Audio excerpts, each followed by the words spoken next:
සංවිධානාත්මක අපරාධකරු ශ්‍රීධරන් නිරංජන් Dubai සිට ගෙන්වා කටුනායකදී අත්අඩංගුවට.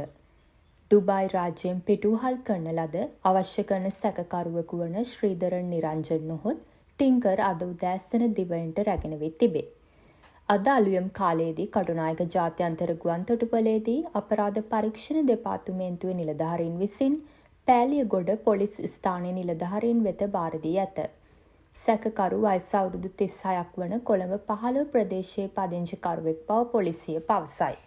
අදාළ සැකකරු සංවිධානාත්මක අපරාධ හා මද්‍රව්‍ය ජාවාරම්කරුවෙකු වන පළනු ශිරාන් ග්ලෝරියන් නොහොත් කොච්චිකඩේ ශිරාන් නැමැත්තාගේ අනුගාමිකයෙකු ලෙස හඳුනාගෙන ඇති බව පොලිසිය සඳහන් කරයි.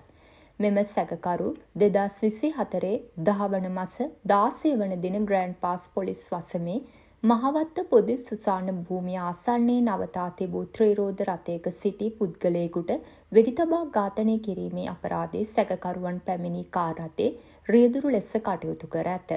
මීට අමතරව මෙම වසරේ අගෝස්තු මාස 19 වන දින පෑලියගොඩ පොලිස් වසමේ ශ්‍රී ඥානරතන මාවතේදී පුද්ගලයෙකු වෙඩි තබා ඝාතනය කර තවත් පුද්ගලයෙකුට බරපතල තුවාල සිදු කිරීමේ අපරාධයේ සැකකරුවන්ට අපරාධය සිදු කිරීමට අවශ්‍ය ගිනි අවි ප්‍රවාහනය කිරීම සම්බන්ධයෙන් අවශ්‍ය කර සිටි සැකකරුවෙකි.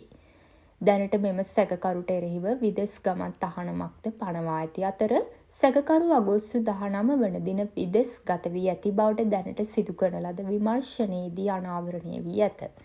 සැකකරු අලුත්කඩේ අංක 5 ගරු මහේස්ත්‍රාත් අධිකරණය වෙත ඉදිරිපත් කිරීමට නියමිතව ඇති බව පොලිසිය පවසයි. පෑලියගොඩ පොලිසිය වැඩිදුර විමර්ශන සිදු කරනු ලබයි. තවත් මෙවැනි උණුසුම් පුවත් දැන ගැනීම සඳහා අප චැනලය සමග රැඳී සිටින්න.